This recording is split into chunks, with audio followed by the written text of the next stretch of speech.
대장동 항소 포기 사태에 침묵하고 이재명 정권에 충성 맹세를 했는지 승진 포상을 받은 김태훈 합수본의 편파 수사가 이미 도를 넘었습니다. 명색이 통일교 신천지 합수본인데 통일교는 그저 장식용에 불과하고 신천지를 이용해서 국민의힘 망신 주기에만 몰두하고 있습니다.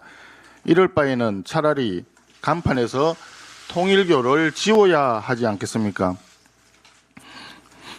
지금 통일교 게이트의 핵심 키맨인 전재수 의원에 대한 수사가 전혀 진행되지 못하고 있습니다.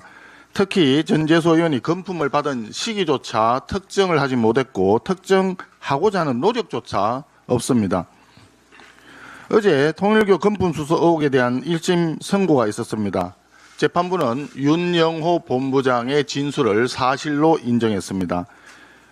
따라서 전재수 의원에게 당초 4천만 원과 불가리, 까르띠에 시계 2점을 줬다는 윤영호의 진술도 사실로 보고 특검이든 합수본이든 당장 강제 수사해야 되는 것 아닙니까? 권성동 의원은 1심 유죄를 선고받았는데 똑같이 수사받았어야 할 전재수 의원은 민중기 특검에서 4개월씩이나 깔아뭉개다가 또다시 합수본에서도 제대로 된 수사 진척이 없어서 도리어 지금 부산시장에 출마하겠다고 하는 상황입니다. 이것이 과연 정상적인 수사가 될 수 있겠습니까?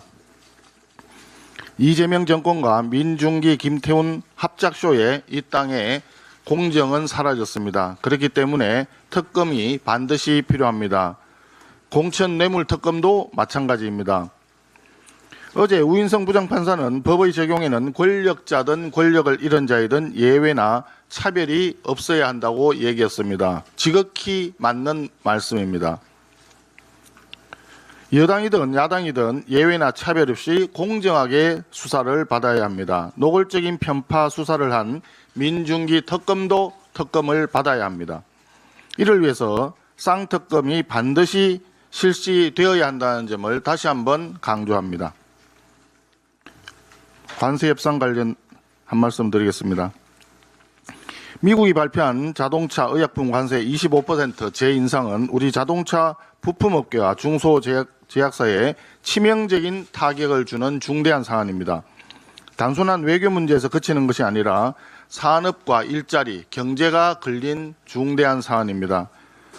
미국이 지난 13일 공식 서한을 통해서 우려를 전달하는 등 사안이 엄중함이 우리 정부에 여러 차례 전달되었음에도 불구하고 외교적으로 아무 대응도 하지 못한 이재명 대통령, 그리고 벤스 미 부통령을 직접 만나고도 아무런 성과 없이 뒤통수를 맞은 김민석 국무총리의 책임이 가장 크다고 할 수 있습니다. 특히 김민석 총리는 방미길에서 핫라인 운운하면서 자화자찬식 외교 성과 홍보에 몰두했지만 그 결과는 처참하기 그지없습니다. 일국의 총리로서 현실 인식도 책임의식도 모두 결여되고 그저 껍데기 홍보에만 열을 올린 결과입니다. 정부 여당이 발의한 대미투자특별법은 지난해 11월 발의만 해놓고 국회에서 단 한 차례도 제대로 논의되지 않았습니다. 정부 여당 그 누구도 야당에게 이 문제를 진지하게 논의하자고 요청한 적도 없습니다.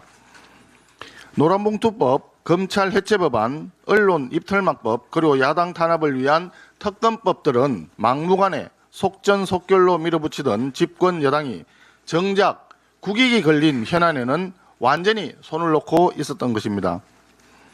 근본적으로 국민들에게 막대한 재정 부담을 지우는 무역 합의 또는 관세 협상 결과에 대해서는 당연히 국회의 비준을 받아야 합니다. 트럼프 대통령이나 베센트 재무장관도 그런 뜻에서 단어를 사용했던 것으로 이해됩니다. 그럼에도 불구하고 이재명 대통령 국무회의에서 느닷없이 입법 속도가 늦다며 국회 탓을 했습니다. 그야말로 누워서 침뱉기입니다. 국회에서 절대다수 의석으로 무소불위의 입법 폭주를 일삼아 온 집권 여당 더불어민주당이 헌법 파괴와 내란몰이 악법에 쏟아부은 그 에너지에 10분의 1, 100분의 1만 국익과 민생 경제에 신경을 썼더라면 이런 외교 참사는 일어나지 않았을 것입니다. 다시 한번 한미 간 무역 합의 또는 관세 협상 내용을 국민들께 소상히 밝히고 국회의 비준을 받을 것을 강력히 촉구합니다.